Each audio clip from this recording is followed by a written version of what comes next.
There are so many reasons why we love our royal family, from the charitable work they do, the awareness they bring to important causes, and of course my favourite, their sense of humour. Whilst Catherine the Princess of Wales and King Charles have been blazing the trail with raising awareness for very important causes recently, it also is important to remember the other members of the family who have had a big impact on the world.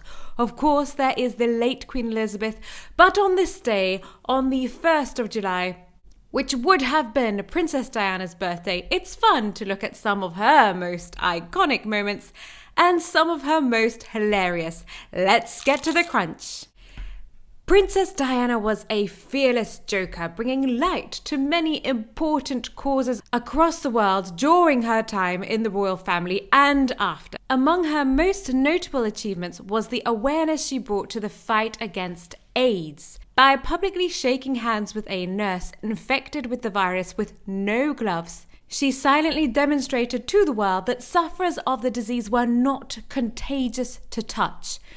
Whilst her actions on this day in 1987 were very serious and seen across the world, it was Diana's lighter and cheekier side that was also loved by many.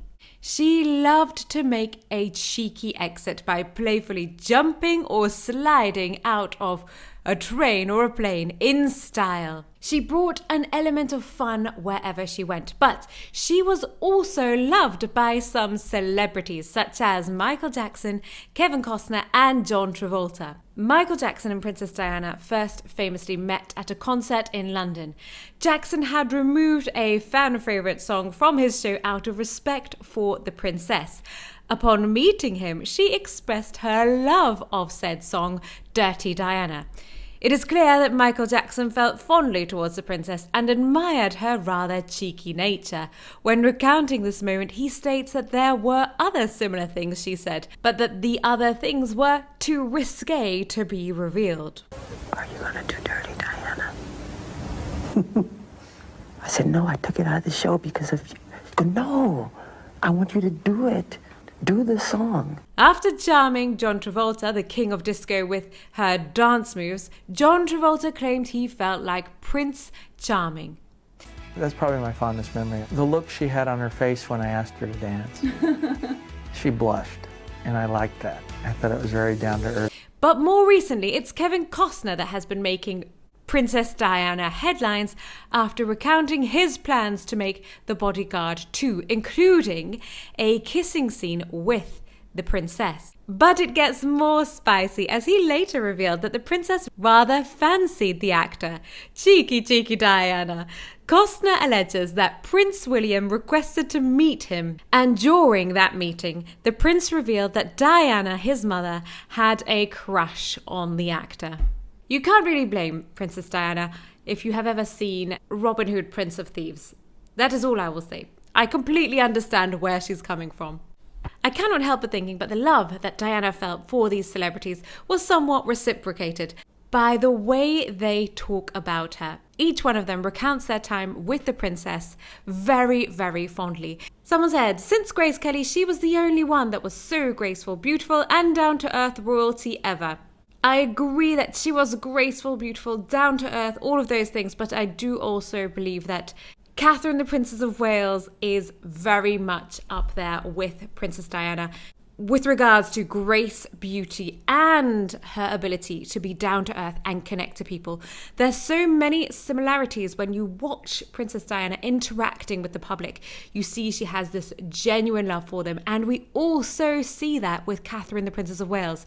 We don't so much see it with Meghan Markle, unfortunately. So I do agree with you, Diana was wonderful, but also Catherine is very strong in that department. Someone else said, the Queen starred with 007 and a bear. Princess Di would have been incredible. R.I.P. Princess. That's right, we had the Queen Elizabeth starring with 007 and Paddington Bear at the Olympics opening ceremony in 2012 in London, and she was fabulous. She was so fabulous. The whole scene is fabulous. The Queen parachutes from a helicopter over the stadium. It's just hilarious. It would have been wonderful to see Princess Di just actually doing something that really brought her pleasure. She obviously did a lot of charity work, which made her extremely happy and brought her a lot of joy, but it would have been nice to see her doing something that just made her happy for no other reason than that.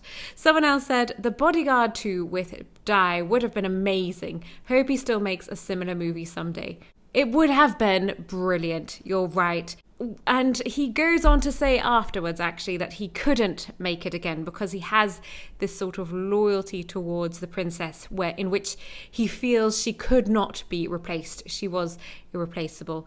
God hope he doesn't ever think about replacing her with Meghan Markle. If the man has any sense, she will not be on his shortlist for making the next Bodyguard. But I do believe that the loyalty he felt towards Princess Diana goes a long way to show how much respect Diana had from these people. She was just a princess and she was very gentle, yet she somehow had this way of commanding respect from people around her. And I think it was probably to do with the fact that she was so warm to many of these people, and she did have a brilliant sense of humour.